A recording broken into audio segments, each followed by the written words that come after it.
Welcome to the BeDadly podcast, where we discuss all things dadly, from being an entrepreneur while caring for toddlers to raising screenagers and talking the birds and the bees. We're here to help you traverse the vast and dynamic landscape of fatherhood. Enjoy practical advice, lots of puns, and even a few heart-touching moments. And the dad jokes are pretty good too. And now your host, Brandon Jones. And just like that, we are back, folks. Welcome back to the BeDadly podcast. I'm Brandon Jones, your host. I am with Luke Jensen today. Luke reached out to me. He runs a company called The Heroic Father and The Heroic Fatherpreneur. Awesome guy. We had a chance to connect, and we have a lot in common. One, obviously serving dads, but just a lot of our philosophy was kind of jiving together. And I thought, you know what? Hey, Luke, let's get you on the show and let's talk about what you're doing, how you're serving dads, and see if we can glean some wisdom from you from this work that you've been putting in. He coaches fathers that are dedicated to unlocking their potential and becoming really the best version of themselves for their family, and also just to live life on their own terms. So he really helps them live life on their own terms. They run a really cool mastermind. We'll kind of talk more about that at the end here. But just wanted to take the time to get into Luke's philosophy, get into his background, and see if we can unpack some wisdom for you guys. So without further ado, Luke, thank you so much for being here with us. Brandon, man, I again, thank you so much for having me on, man. It's an honor. I'm excited to be doing this. Yeah, absolutely. So tell me real quick, how did you get into serving dads? How did this transpire? I mean, most of us don't wake up and go, I think I'm going to coach dads one day. Yeah, no, you know what? It's funny. It's a couple of stacking experiences. And it's one of those things where it took time for me to come to this realization where this is my path and this is where I'm meant to be. However, it all started when I was, young, 14. My father had cancer. He had cancer for 10 years and he passed away. And that kind of led me to a mind frame of just looking at life in a different, point of view, understanding that, it was my first experience I had with someone who was living, who had a huge impact in my life, not being there anymore, right? And then going through that experience of not being able to learn from him any longer, talk to him, or just be able to interact and watch him, right? Mm-hmm. So, fast forward 4 years, I become a dad myself, and just understanding all of the challenges there is with being a new father at the time, and every experience that you have as a new father is a brand new experience, right? Oh yeah. And then just again, my kids Noah is about to be 11 next month, and then Carter is 9. So I have an 11-year-old and 9-year-old, and just watching them grow and watching my business grow, and then still trying to be the best husband I can be. I've been with my wife now for 25 years. We've been together since we were 14. But just wow. Yeah. So that's so cool. Blessed. You don't hear about that very often. That's great. I mean, if you were to look at my life and you're like, dude, if there's one thing I knocked it out of the park, it's my wife, right? I've been blessed in that category of life without a doubt. But just seeing everything that goes into being a father, I always relate to it as being a 24/7, 365 grinded out sport, right? This is my new sport, fatherhood. And coaching I was a fitness trainer for 16 years. I started coaching, like peak performance coaching, how do we maximize our time at work and at home and all this stuff. And it just, it was amazing. I loved it all. But I think it was about 3.5 years ago, something just clicked where I was like, I just want to be working with dads because I just understand the sense of urgency. I understand the responsibility. I understand that, our kids are always watching. However, as fathers, we also have a mission and a purpose outside of just being fathers, right? If we're fatherpreneurs, the fathers that I coach, we also have a mission when it comes to the work that we're doing with either our business or an executive, whatever it may be, our career, it's still mission driven. So that's when I finally just transitioned up, you know what, full time, I'm going to be working with dads, try this out. So it went from, my father passing away, then watching him since 14 to 23 being sick for close to 10 years, and just that impact that it had on so many people around him, to becoming a father myself and just understanding all the ins and outs and like all the stresses and, the desire to be strong and courageous for your family.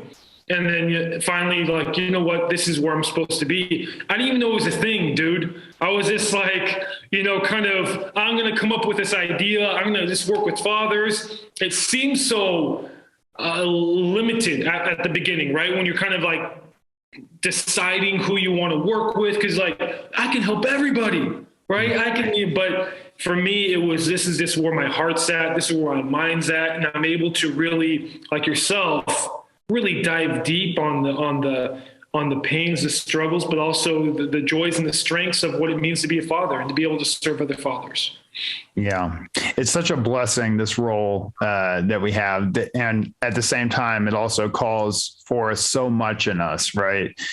We really have to step it up, not just for our businesses or for our families, but for these little people that are looking to us, and their future so greatly depends on our choices, our actions, our commitments or lack thereof. And it's really, it really is an incredible opportunity and an incredible place to serve. It's so cool that you've gotten into this. So I want to ask you this question. What's a big hurdle that you see some of the dads that you're working with? What's something that you see guys struggle with that's kind of maybe a theme? Well, I mean, I call it a cycle, right? So it's usually based off of fear, right? I think the idea is that what I coach, at least, is that we have two different people on our path that are always with us. We have a hero and then we have a beast, right? And the beast acts like a villain at times. And the beast lives off a cycle. And the cycle always has to do with fear, insecurities, and then it goes into a cycle, feeling powerless. And then isolation is the biggest one, right? And isolation for fathers is very easy to do. And it's a very dangerous place to be if we stay there too long. We do isolation like we're grinding, right? All day, every day, kind of working marathon days. It's a form of isolating ourselves because it's taking away from just understanding like our role in our life, right? And that always comes also with isolation is just like time management. Everybody, when they come to coaching, is because they're trying to buy back some of their time. Right? They want to make sure that they have their energy that's high and it's placed in the right direction. I always see that it takes on different forms, don't get me wrong, but to the core of it, it's always, hey man, I want more time back and I want to make sure that the time that I'm spending, it's effective and I'm actually headed in the right direction. And I don't fall into the cycle of just thinking that I'm doing this all by myself and I have no one to talk to or team up with to remain strong. So at the beginning, it's so surface level. When people come, they act like, hey, I need to get in better shape, or hey, I'm not a good dad, or man, I want to take it to the next level at work. All of that is great. However, it's always a deeper meaning, right? That's going to really help us position ourselves, because coaching, as you know, is all about positioning, really. Position ourselves to be able to dive deeper and understand what our true purpose is and understand our responsibilities as a father, but also what would it look like to actually thrive as a father. And once we're able to really just center our mind around, what's really important to me, and then plan out my daily, my weekly, my monthly game plan around what's most important, then we really understand that my energy is being put in the right direction. And I feel confident again, or at least I feel clarity and a big weight is lifted off my shoulders just from that, right? Fathers are so resourceful. I mean, we can do so much with so little. It's a beautiful thing. However, a lot of the times it's pointed in the right direction. Most of it is just fear, not living up to your role as a father. And I think that's the biggest thing. That and just not taking risks anymore, right? I think we miss that. I always talk about, I'm a big sports dude, I always talk about sports. I talk about basketball a lot just because I'm obsessed with basketball. So are my kids. And in sports, you always take risks. You train yourself day in and day out to take risks. You have to in order to win the game, right? You can't play it safe and then expect to win a championship. It just doesn't work that way, right?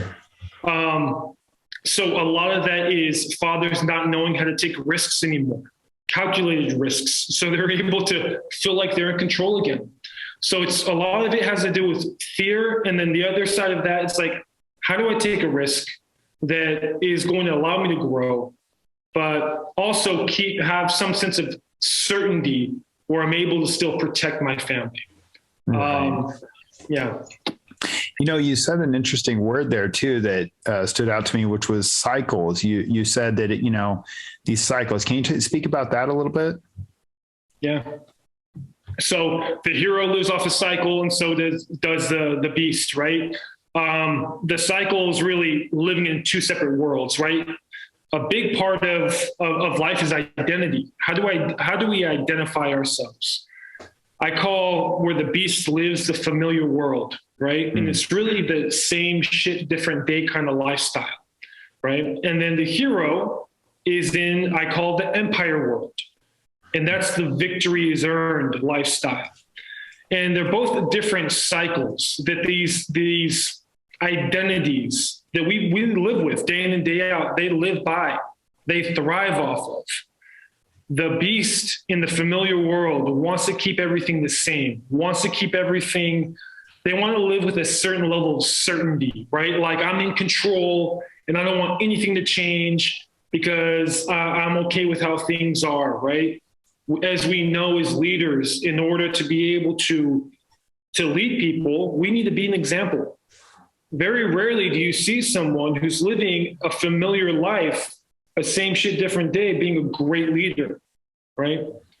So we're on this path in between worlds, and that's where fathers get stuck because it's either, I have glimpses of the empire world because I experience a victory, maybe at work, maybe at home. And I love that. I feel proud. I'm celebrating that. But how do I live that more often? And so the hero's world's all about strength, courage. It's all about self-respect and victory. When I think about a hero, I think of the strongest person in the room. However, that's very rarely the case as a hero. If you look at any story that's ever written, any movie that you ever watch, the hero is always the weakest person in the room at the beginning. They need to build strength. Then they need to have a courageous action that leads to more self-respect, right? And then they experience a victory. And that's a cycle that just runs off of each other. Like this keeps on going in a loop. Once we experience a victory, the hero grows stronger. And that's just the cycle, but it's really creating the space to live in that world. Very rarely do we live there just because. We live there because we actually created the space. An athlete has training camp, and then they make the team. Then they have preseason, right? All of that before they even play a game. They practice day in and day out, right? In the weight room, on the field or on the court, whatever it may be. They have coaches around them. They're supporting them. They're coming with the best strategies, right? All of that before they play their game. So it's really understanding that, yes, in order for us to grow, we have to be vulnerable. We have to understand our weaknesses. We have to understand where we want to go and how we want to strengthen, a different muscle, whether it's in our physical body or our mind or our business or relationship or being a father. It's all a muscle that we're training. And then the familiar world is just keeping things the same, keeping things weak, because in order for us to grow, the idea is that it's going to be painful at first. We're going to have insecurities because we're being exposed in a sense. However, if we have the right people around us, that's what's going to really help us move forward in the path. So there's two different cycles that we're living with it day in and day out. It's not something where it's, we're experiencing it every once in a while. It's happening right here, right now. It's just being aware of it and then understanding I need to make a decision that's either going to lead me down a path of victory or a path of being familiar.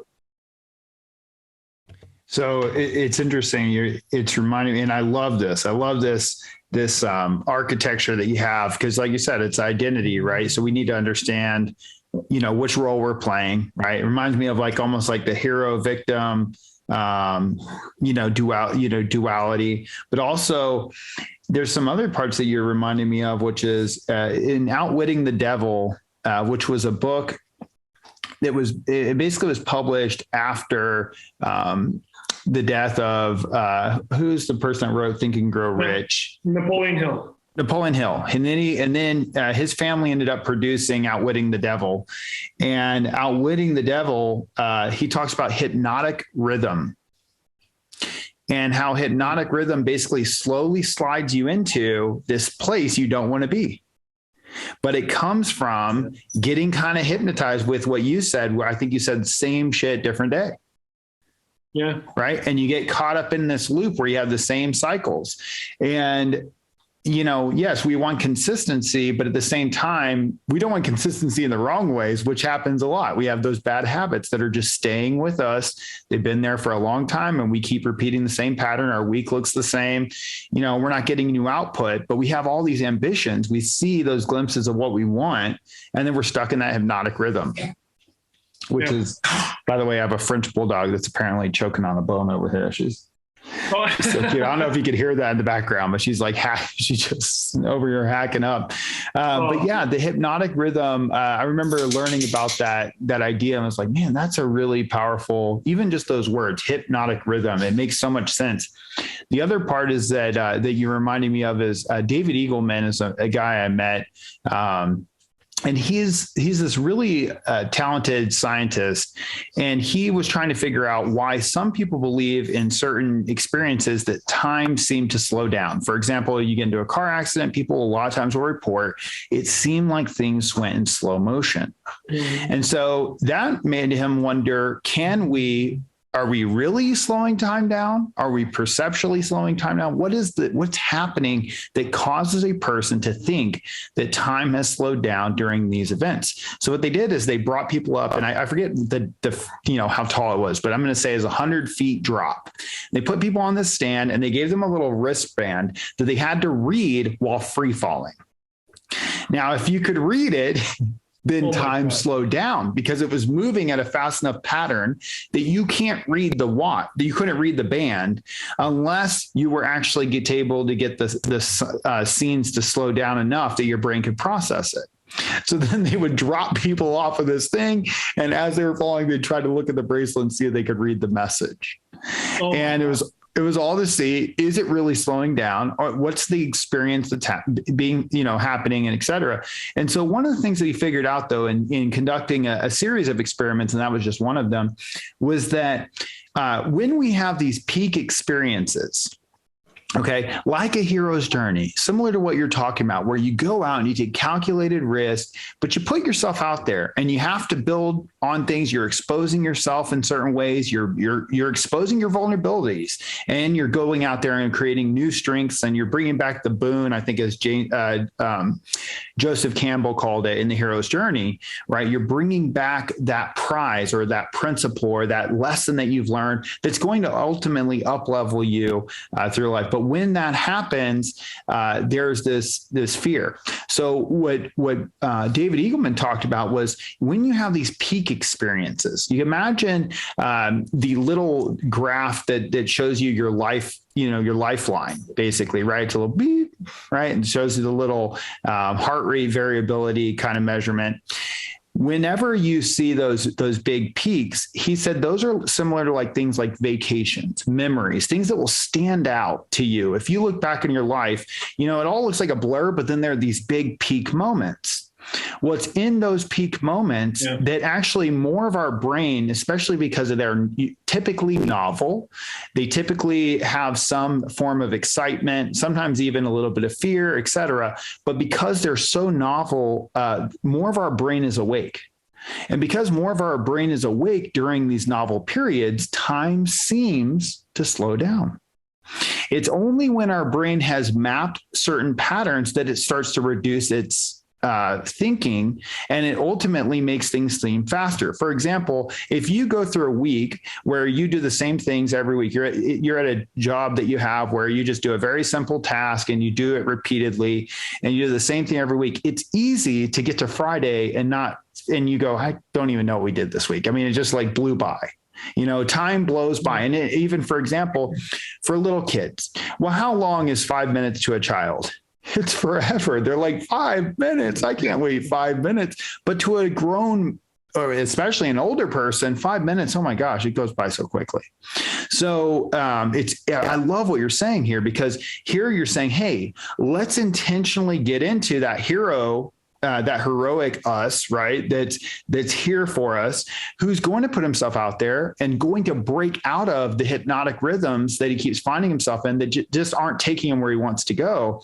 Let's do this on purpose. And by the way, there's several ways you could do this. Yes, you could go alone, or you could look at this and say, hey, I need coaches. I need a model. I need to know my practices. What are the things I need to practice? What are the studies that I need to do in order to achieve what I want to achieve? And so, man, I just love everything you're saying right here. And that hypnotic rhythm, I never would have thought about that being the biggest hurdle, but when you frame it up like this, I see that cycle. We all get trapped in that cycle at one point or another. And a lot of times it is out of the fear of our safety, out of the fear of like, hey, or I don't know, man, I don't know if I could put myself out there again like that, or I've been burned once or twice, or I tried to do this little side hustle thing and that was a total flop, or whatever it may be, whatever our story is, as long as we let that be the main narrative of why we don't, step out there again.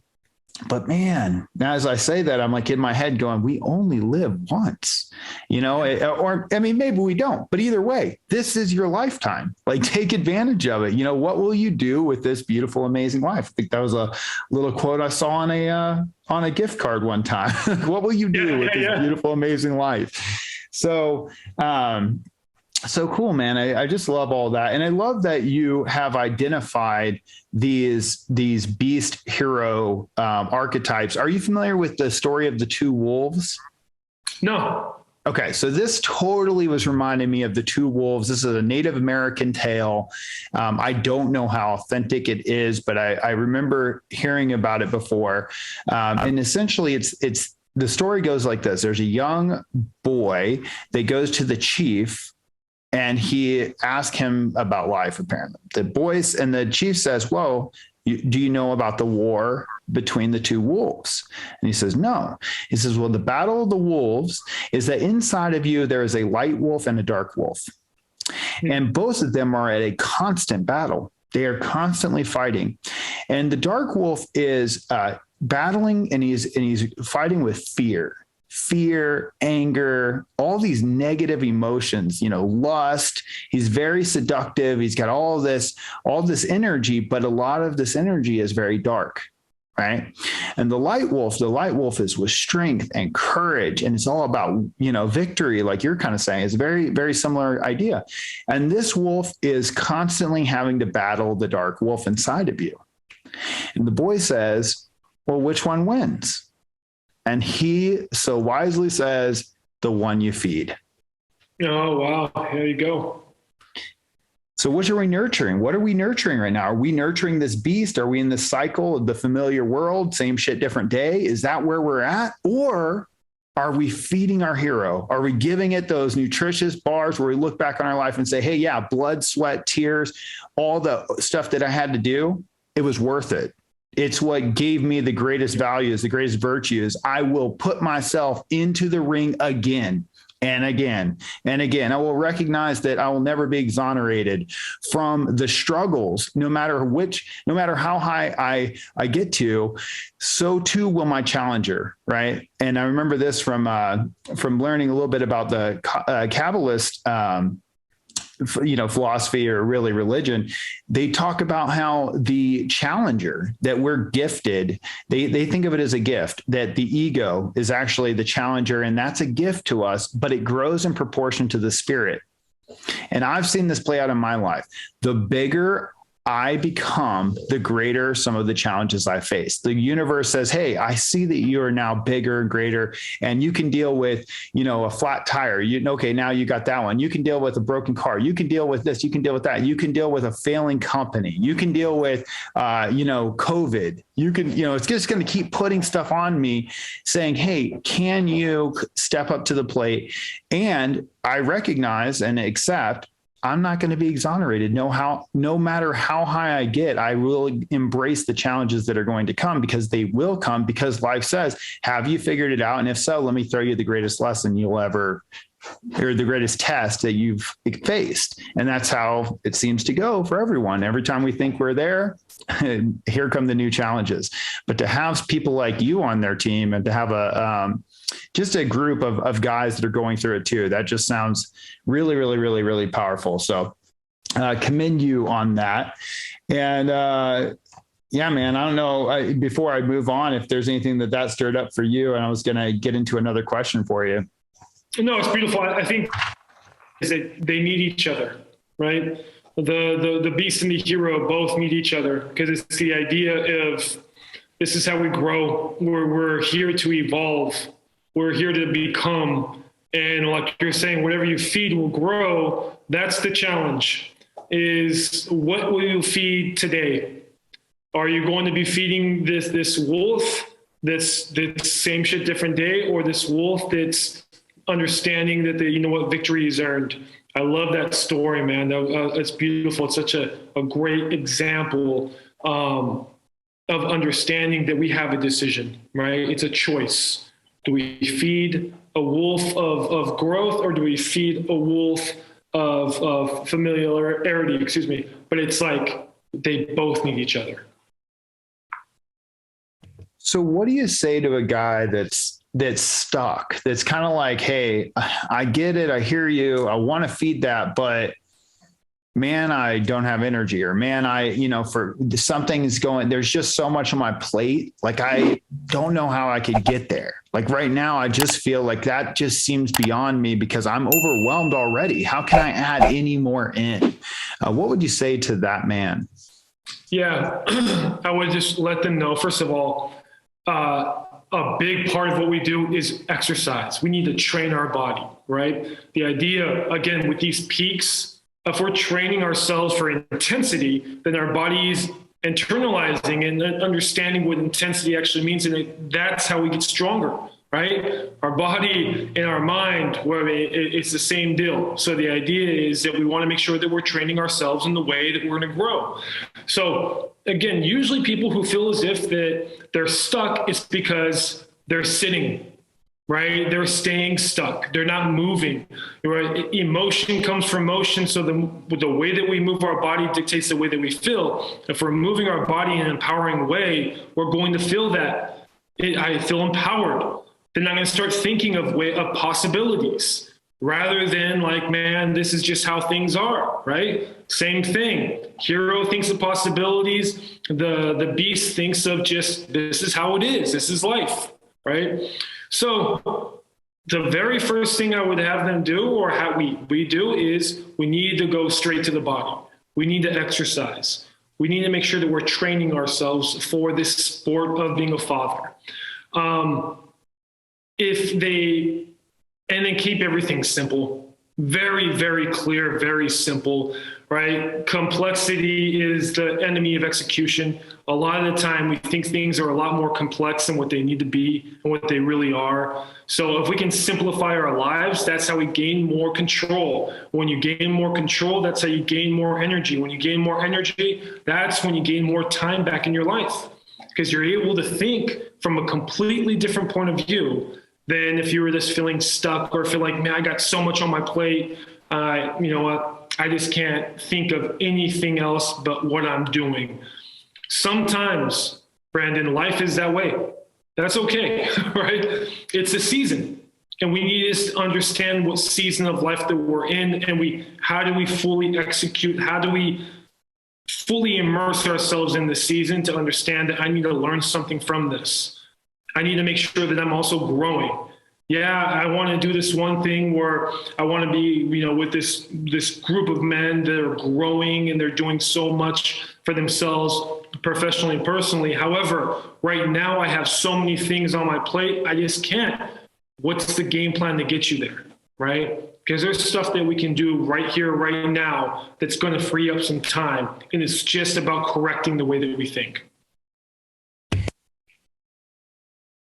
Oh, yeah, I absolutely love that. I really love the exercise piece. I found that is so valid. In fact, it's really kind of ironic because whenever I'm feeling like I have lower energy, it's generally when I haven't been exercising. I don't have an exercise routine going.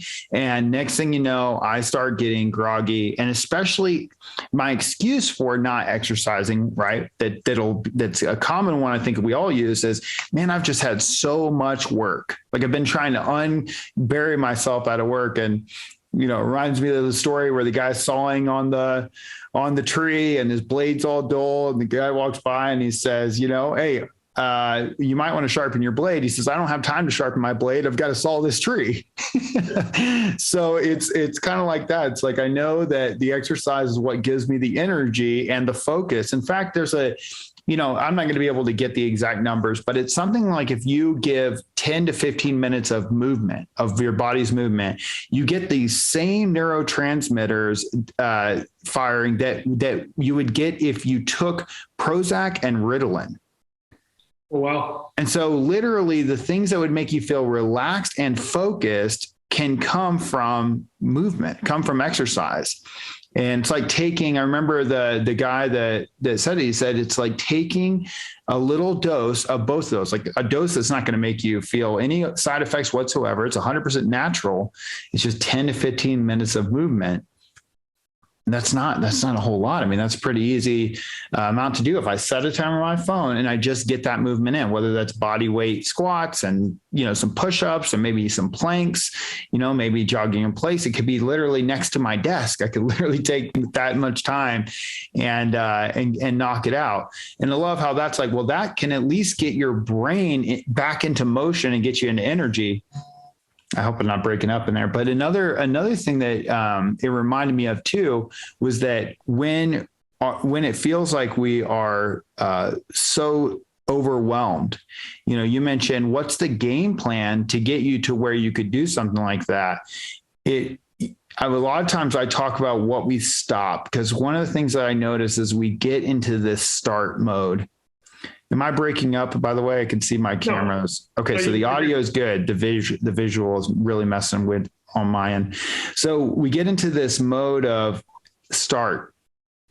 It's like we live in a start culture.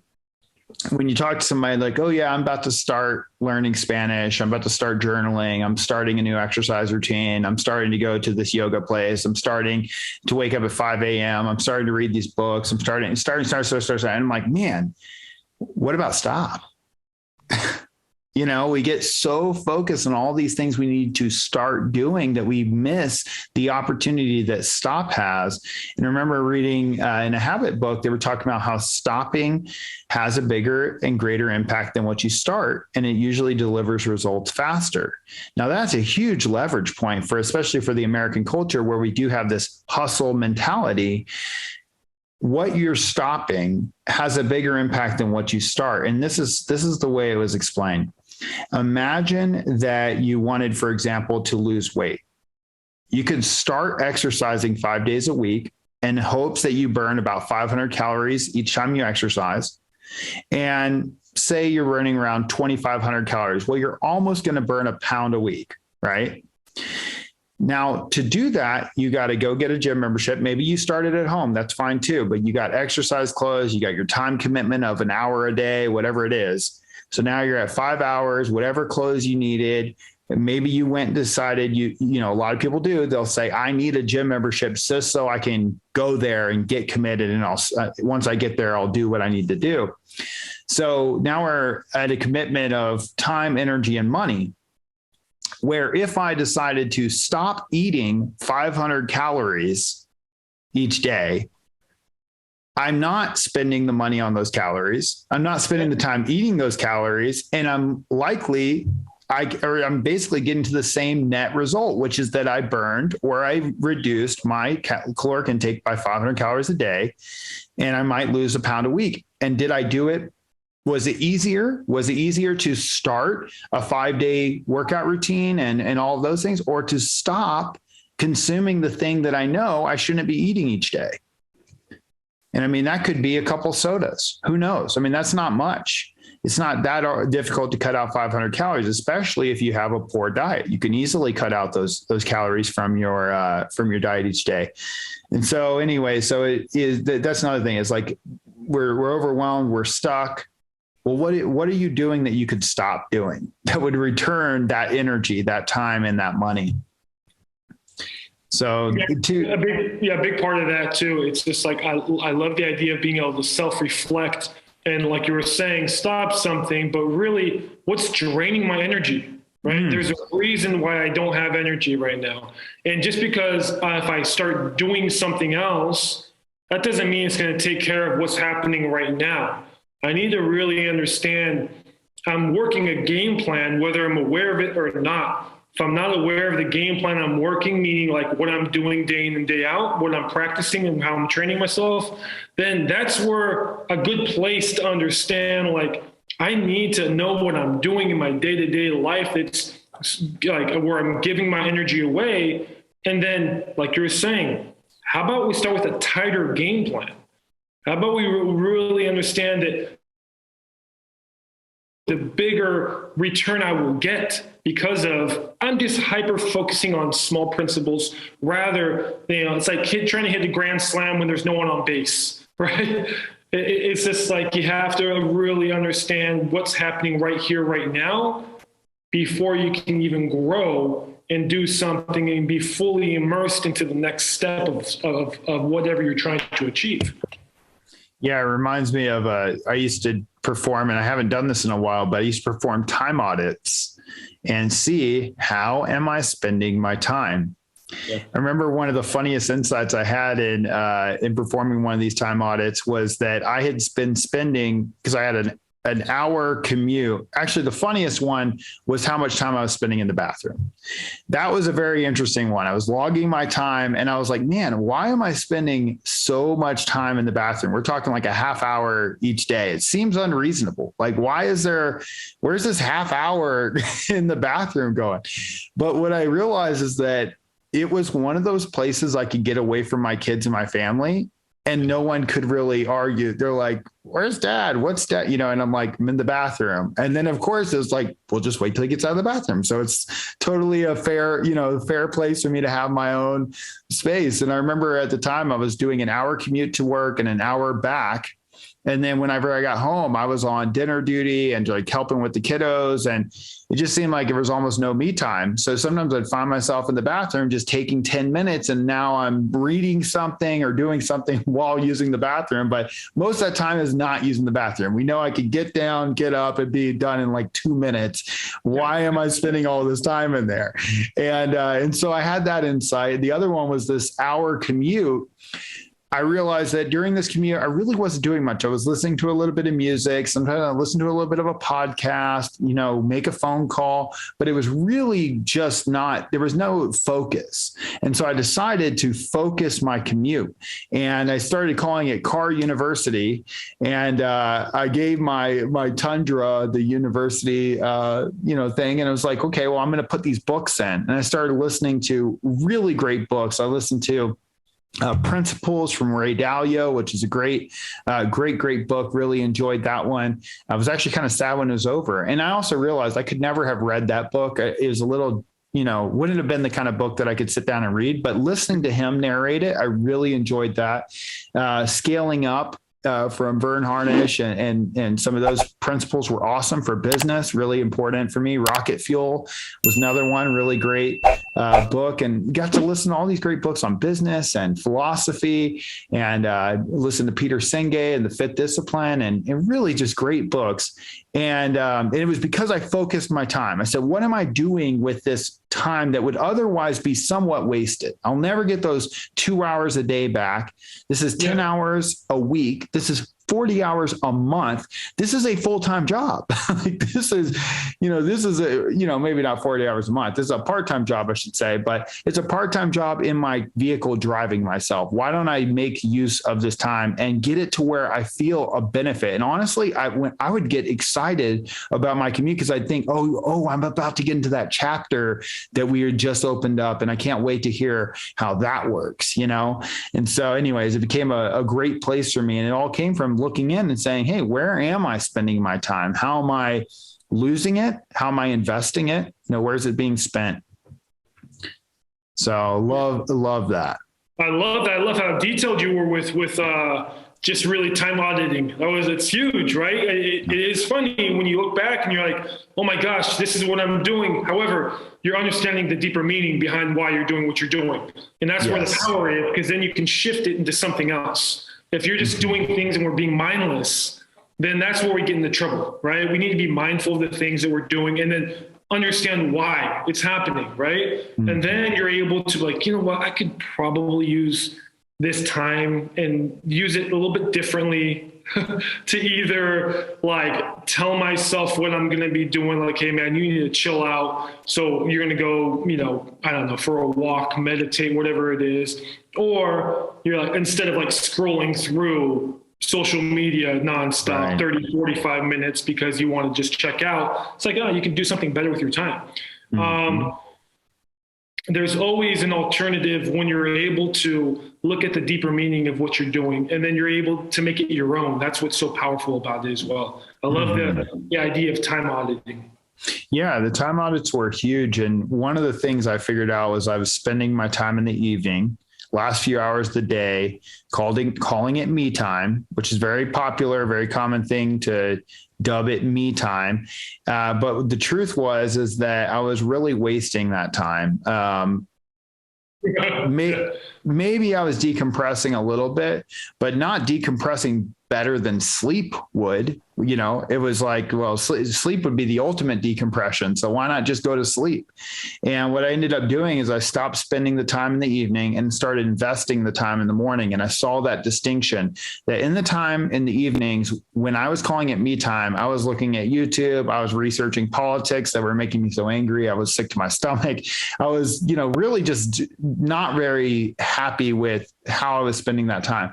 Whenever I flipped it over and I got better sleep because I went to sleep when the sun kind of, would go down, and then my body would naturally decompress, and then I would go to sleep. Instead of pushing myself to stay up, I would go to sleep. And then the next morning I would get up really super early. I would get a workout in, a meditation, read a book, do all these things. And it's that is way better, spent that energy just returns so much to me, in terms of my own personal growth, in terms of my own energy, in terms of my ability to serve my family. And so flipping it was huge. Now I will say that recently I haven't had the same schedule. My schedule has been it's weird how we go from, for example, school, and then there's summer break, and then there's us going on our vacations and our trips, and then coming back and trying to get back into a normal, what we call normal rhythm. And life was just constantly throwing little curveballs in our schedules. For example, if your kids are in sports and then they're out of sports, well, now you have all this free time that you didn't have before, and it just kind of goes all over the place. It takes constant tuning. I mean, it's not like you get it set and it's going to be set for life. It's just not. You're going to need to go back in and take a look again and retweak and retune, and things become frayed, and we have to, it's almost like brushing your hair or something. I mean, you've got to go back and lay it down again, because eventually after, a few weeks, a month, it's just all over the place. Yeah. It's game film, man. It's game film. Looking back at game film and like, how can I improve? What do I need to do? What can I do differently? What do I need to stop doing? What can I start doing? There's so much that goes into it. Yeah, I love the idea of constantly different season of life brings new opportunity and new challenges. So it needs a different strategy as well. Yes. So what were some of those challenges for you? Like, what were your personal challenges that maybe you've overcome, and you could give us a little bit of your wisdom from that? Yeah. I think in my early 20s was just people passing away. I had, 6 people that were close to me pass away in about a 1.5-year time frame. So just really, again, understanding that life is happening now. So to live it now, but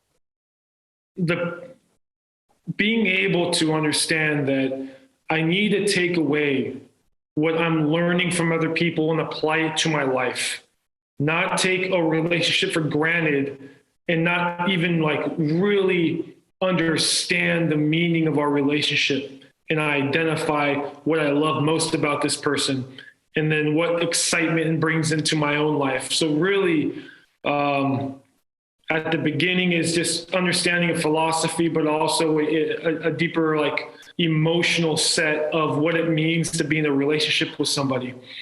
And then when I became a father, man, trying to do everything at once, we had a kid. And then once we had a kid, Victoria was pregnant again. And then we moved states to open up a business while she was pregnant. We took her away from our family, our home life. So a completely different state that we never lived in before. And then trying to move, raise a family, and run a business all at the same time, and acting like I could do it when I never done any of that before, right? And then isolating myself, and then going to grind mode and working 18-hour days, and going to bed frustrated and crying because it seems like nothing's working out. And then waking up every morning at 4 o'clock to go back and do the same thing, frustrated and stressed out, and thinking that I'm in a trap, I'm in a cycle, and I'm not going to be able to get out of it. So really being able to break down my life into categories was an awakening, but it was also a challenge when I didn't do that, because it seemed like everything was blended together. When I'm able to break any father, able to break your life down into different categories and understand who you need to be in your marriage, that's a great way to be able to come up with a good game plan and a strategy and know how you need to show up. Same thing for business. And then how do you need to treat your business? How do you need to show up for your business? And then same thing with being a father. So being able to break your life up into different categories. I wasn't doing that at the beginning. And it led to business being horrible for myself. My relationship with my wife was we were struggling. We were young. We had 2 kids. I had no idea what I was doing, but I was trying to do it all. And then just feeling drained, stressed, and lost because I didn't take the time to plan. I just decided to go with the start. I want to start something. I want to start something. I want to start something, rather than stopping, taking time to self-reflect, come with a good game plan, see what was most appropriate right now in this season of my life, and then move forward with that. all risk without even understanding a reward, if that makes sense, right? Just going for it. However, the reward was, oh my gosh, I learned so much about what not to do in such a short period of time that I was like, okay, this is how I'm going to move forward and what I'm going to grow with and what I'm not going to do anymore. And that because of those experiences, I think when we get scarred a little bit, it's a great opportunity to grow from it. However, but to remember them and to understand that those are meaningful parts of our life, meaningful experiences, because it does get us into those peaks, right? And then we have to understand, okay, I need to start, man, it's clutch time, crunch time. Am I going to be clutch, or am I just not going to have a game plan? What am I going to do? So it does serve a purpose when you want to look at it that way. Yeah. Yeah, I love that. Yeah, it's, you got a really valuable lesson with losing loved ones. They used to carry this coin. This is like an old coin, but it was basically I forget how it's said. I think it's Italian, but it says it's remember death. And they would keep it in their pocket. And that coin was to remember, this is your day. Like it's almost a carpe diem kind of inversion. It's like, well, not just seize the day, but remember that tomorrow's may not come here, so you've got to take advantage of that.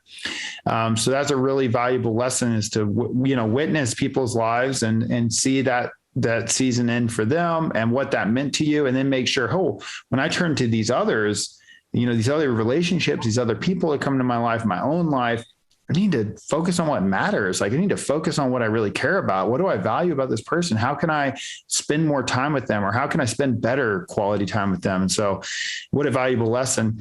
And then the boundaries piece. So, it's such an important lesson. I remember one of the guys I really respect, he puts it like this. He says, maker, mate, munchkin, mission. He puts in that order: his maker, which he thinks of as God, his mate, his wife, or, his beloved, and then his maker, mate, munchkins, his kids, and then his mission, and making sure that he holds them in the proper thing. Because a lot of us put that mission above the rest. Right. And I like to think, and I got this from Brian Johnson, and I totally adopted this. I really love it. But that we have one purpose, but many missions.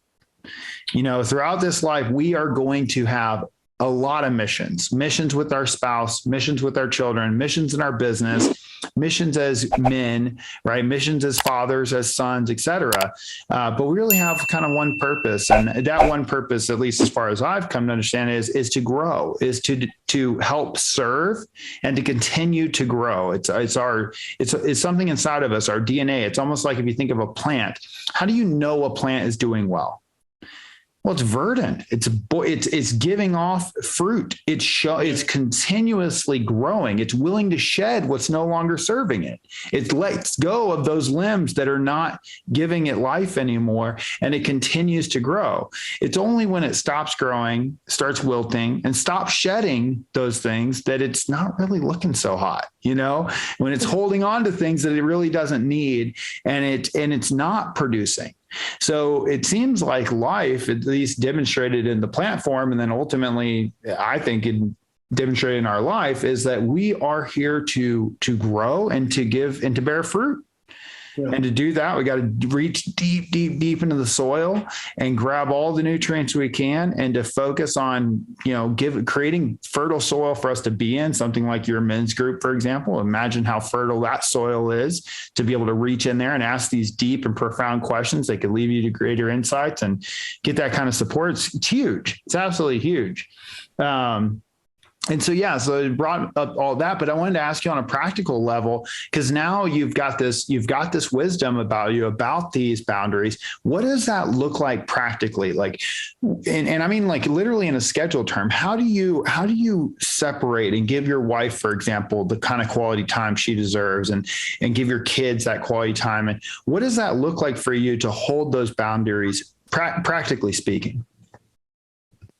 Yeah, I make sure that, again, so what I do is I plan everything in 7 weeks, and I have a 7-week sprint. What that allows me to do is to hyper focus on certain things.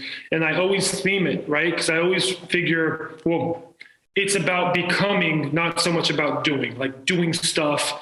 It's like, that's great. You got a lot of stuff done. However, the hell does it matter? It's about who am I becoming and how can I accomplish myself and really achieve the person I want to be in 7 weeks? And I theme it and I call it something. So let's just say energy, right, is a theme for a 7-week sprint. So I look at what's most important to my life, and then I come up with different buckets. These next 7 weeks are going to be about my kids, about my wife, and about my business. I'm going to have to sacrifice other parts of myself just for these 7 weeks, right? And I'm going to give it as much energy as I possibly can. And then what kind of energy do I want to give it? And then so I come up with a really good, let's just say your year is a book, and this is a chapter in that book. And this 7 week, this chapter is all about energy. And so I map it out, and I have a good system where I'm able to map it out. And then I'm able to, I gamify it. We have to, I think, in the daily and weekly schedule. And so when I accomplish something, I check it off. When I don't, and I couldn't get to it, I mark it as an X. At the end of the week, how many checks do I have? How many X's do I have? Did I win the week, kind of thing, right? Was I victorious? So it's really, man, for me, it's always going to be about how am I being the leader for my kids? And then how am I being just the protector, but also how am I being this person that my wife looks at and is like, we have a passionate relationship? Those two things are always first. Everything else kind of gets put in the daily and weekly planner as we go. But it's really, for me, man, just being able to identify what's needed and then create a theme. And then that's how I actually create a really good practical game plan. And, there's more moving pieces to it, but just understanding when you're able to hyper focus and bring things to a more narrow time frame, that brings urgency and responsibility. We very rarely do something if there isn't a sense of urgency or a deep sense of responsibility, because we can put it off. So if I act like having the most energy, my life being energy rich is the most important thing in this next 7 weeks, then I'm more likely to create that for myself. And then I'm more likely to strip away all of the things that aren't bringing me energy, or they're taking my energy away, which is, unhealthy foods, social media too much, oversleeping, whatever it may be, right? Or working too much, whatever it may be. And I'm able to hyper focus on giving my kids more energy. While I'm going to make sure if it's only 30 minutes a day, these 30 minutes a day is fully engaged on them. And I get to listen to whatever they're saying and kind of follow their lead. For them, that's great energy, right? For me, it's understanding that I'm surrendering to being a father. And this is what it's about for me. For same thing for my wife. A lot of the time, my wife runs a business as well. So we need to make sure that we're scheduling time together, right?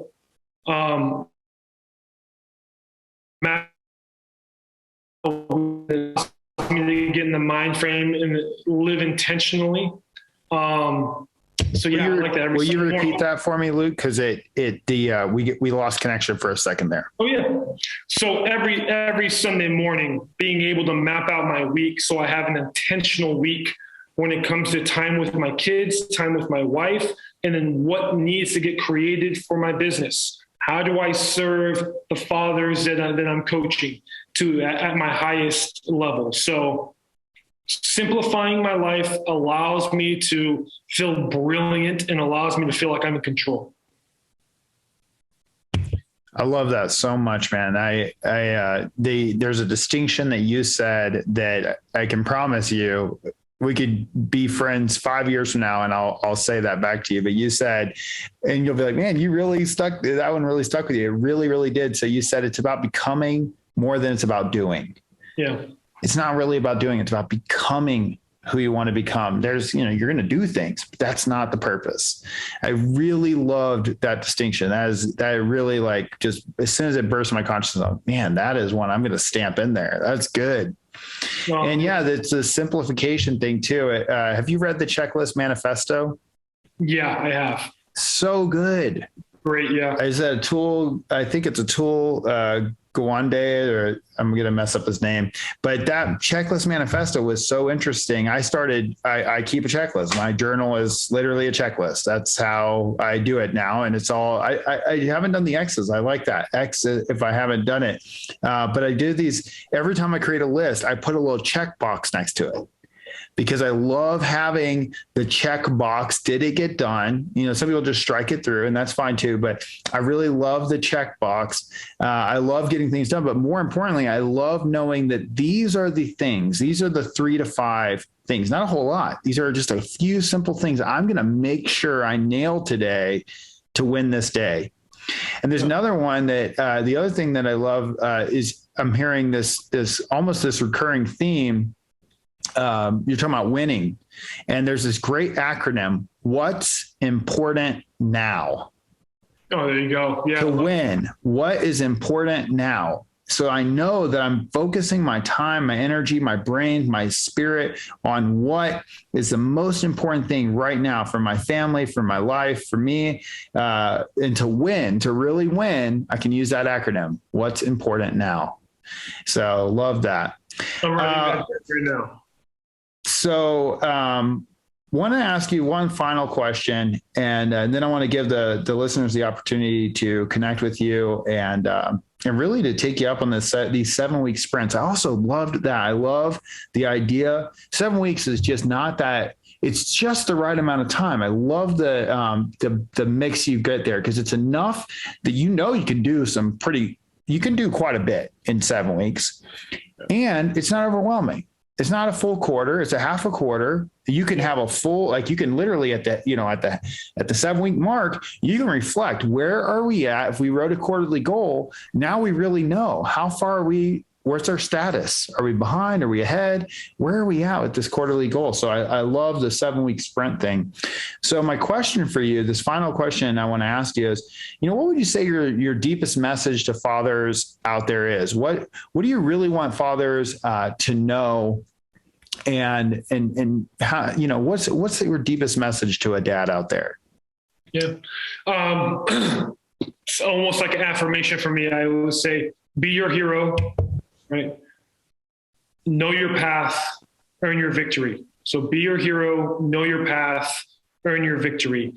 Think again, understand that you are here for a deeper reason that maybe right now.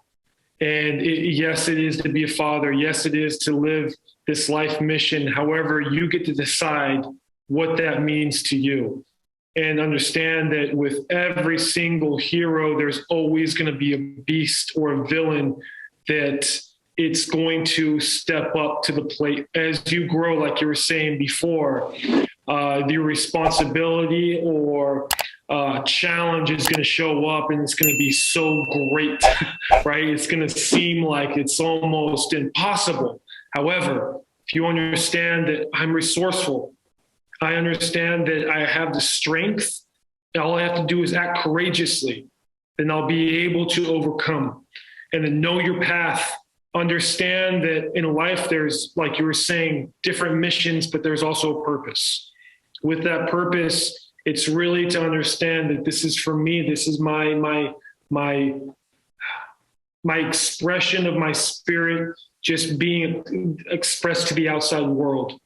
And then earn your victory, put in the work. It's not so much where you're putting in the work and then you're working day in and day out, but you're putting in the work that's meaningful. You're putting in the work and understand that work ethic is your greatest resource. And there's something like, that's just the richness of life, is that you did everything you possibly could. You exhausted your resources that were within to become this person that that you're leaving a path for your kids, right? You're being an example for your family and for your friends and for your community and for your business. It's really about crafting this person that you want to become. And you can do that at any stage of your life. That's what's so beautiful. So if you are a father and you're just starting off, or you're a father and you have kids who graduated college, or they're, starting their own families, understand that being the hero is at every stage of your life, every single season. You need to show up and evolve in a different way. Absolutely. And know that there's a path for you. If you're breathing, you're able to grow, you're able to do more. Just because we're in our adult physical bodies doesn't mean that we can't grow our community. We can't grow our businesses. We can't grow our relationships.